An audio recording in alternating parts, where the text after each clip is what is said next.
Schwarz, schwarz, schwarz sind alle meine Kleider. Schwarz, schwarz, schwarz ist alles, was ich hab.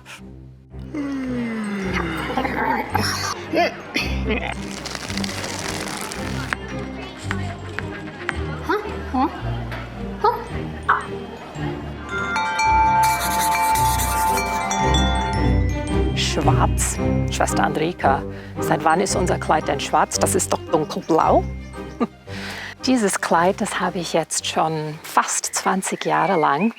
Und ich mag es, selbst wenn man sieht, dass es eben fast 20 Jahre alt ist. Es ist ausgeblichen und so und hat so manches erlebt in den 20 Jahren. Wir könnten manche Geschichten miteinander erzählen. So wie zum Beispiel in den ersten Jahren meines Schwesternseins, da habe ich einen Umbau mitgemacht in eines unserer Häuser. Und das war so oft komplett voller Baustaub. Also da war nichts mehr vom Blau zu sehen, sondern es war einfach grau vor Staub. Aber ich finde es erstaunlich, wie lange Kleider halten können, also wie wenig wir davon brauchen. Und für mich meine Kleider lange tragen und sie auch gut pflegen, für sie sorgen, das ist so ein Stück meiner Art, Nachhaltigkeit zu leben. Und ja, es ist eine positive Begleiterscheinung meines Lebensweges. So, diese Schuhe, ich weiß nicht. Ich kann die einfach nicht wegschmeißen. Eine Zeit lang habe ich die Tag und Nacht getragen.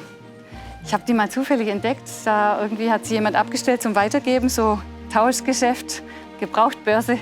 Und dann habe ich die probiert, haben gepasst wie angegossen. Und ich weiß echt noch, also eine Zeit lang habe ich die eigentlich immer getragen, zu jedem Anlass. Feiertags, Werktags, Sonntags oder ob ich im Wald spazieren gegangen bin, einfach immer. Aber ich muss echt sagen, so langsam sieht man halt, die sind echt nicht mehr schön. Aber sie machen mich immer noch glücklich beim Tragen.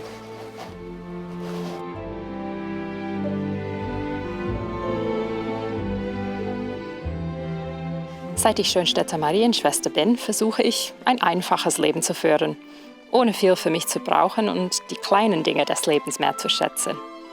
Sicher, der Schritt in so eine Gemeinschaft bedeutet auch viel zurücklassen, auch materiellen Gütern. Am Anfang dachte ich, das würde mir schwerfallen, aber ehrlich gesagt, das Wegfallen des Vielerlei hat mich gelehrt, sorgsam auf die Dinge zu achten, die glücklich machen. Je weniger Dinge das sind, desto tiefer kann das Glück sein. Ein besonderer Bezug entsteht, einer, der mich wirklich berührt.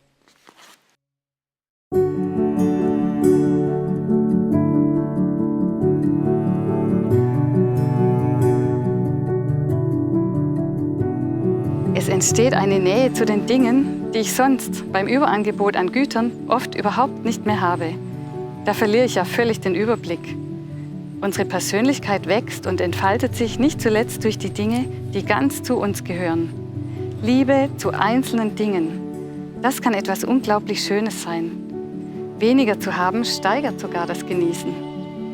Gleichzeitig oder parallel dazu gibt es die Kunst des Weglassens. Nicht abhängig sein, etwas sehen, sich daran freuen und dann zu wissen, dass ich das jetzt nicht brauche und einfach weglassen kann, ganz souverän. Es ist unglaublich, wie wenig man wirklich braucht, um glücklich zu sein.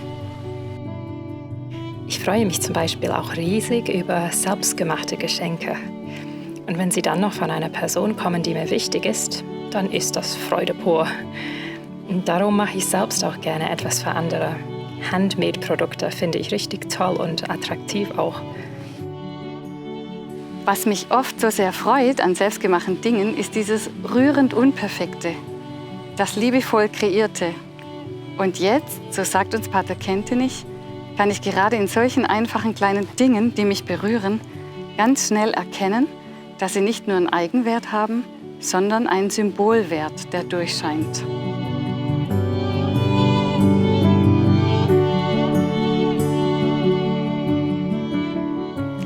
Lebenskünstler sind Menschen, die die vielen kleinen und großen Dinge des Alltags wahrnehmen. Und dann bekommen diese Dinge auch ein eigenes Leuchten, ihren eigentlichen Glanz. Alles, was uns im Alltag begegnet, jeder Mensch, jedes Ding, will uns ja etwas sagen von Gott, von dem, der dahinter steckt, von dem Schöpfer, der alles erschaffen hat. Das Ganze um uns herum, das Sichtbare, das Greifbare, das ist einfach ein Zeichen für den Unsichtbaren, der dahinter steckt.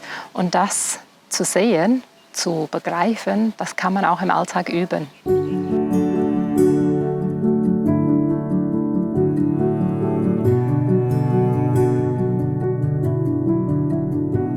Das heißt ganz praktisch, ich erinnere mich an ein schönes Erlebnis dieses Tages. Etwas suche ich aus, was mich irgendwie berührt hat.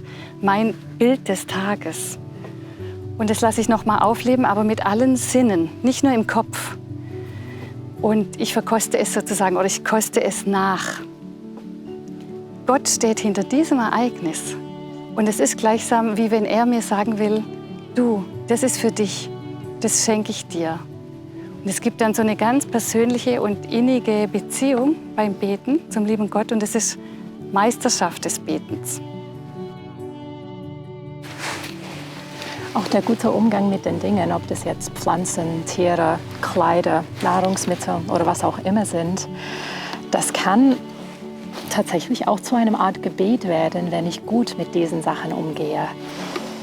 Das sind ja alles Gaben Gottes.